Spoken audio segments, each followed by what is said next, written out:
2013 সালের 5 মে শাপলা চত্বরে হেফাজতে ইসলামের সমাবেশ ঘিরে মানবতাবিরোধী অপরাধের মামলায় গ্রেপ্তার 11 আসামিকে আন্তর্জাতিক অপরাধ ট্রাইব্যুনালে হাজির করা হয়েছে। এ বিষয়ে আরও খবর জানাতে যুক্ত হচ্ছেন সহকর্মী ইমন মাহমুদ। যাবো তার কাছে।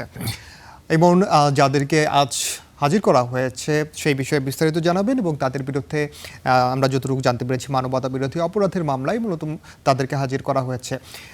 শাপলা চত্বরের যে ঘটনা 5 মের, সেটি ঘিরে তাদের ভূমিকা কী ছিল এখন পর্যন্ত, আইনজীবীরা কি বলছেন?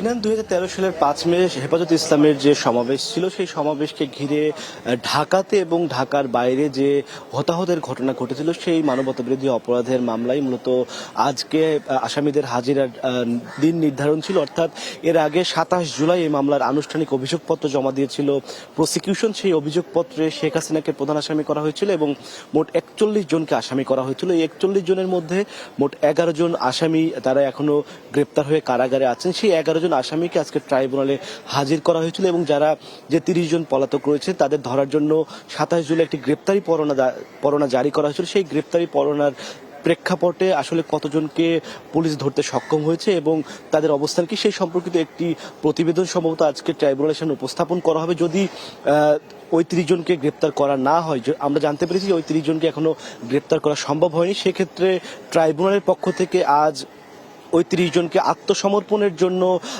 পত্রিকায় বিজ্ঞপ্তি প্রকাশের নির্দেশ দেওয়া হবে। মূলত ট্রাইব্যুনালের যে বিচারিক প্রক্রিয়ার যে ধাপগুলো রয়েছে, প্রথমে যারা আসামি রয়েছে তাদের গ্রেপ্তারের জন্য গ্রেপ্তারি পরোয়ানা জারি করা হয়। গ্রেপ্তারি পরোয়ানার প্রেক্ষাপটে যদি গ্রেপ্তার না করা হয় সেক্ষেত্রে তাদেরকে আত্মসমর্পণের সুযোগ দেওয়া হয় এবং পত্রিকাতে বিজ্ঞপ্তি প্রকাশের নির্দেশ দেওয়া হয়।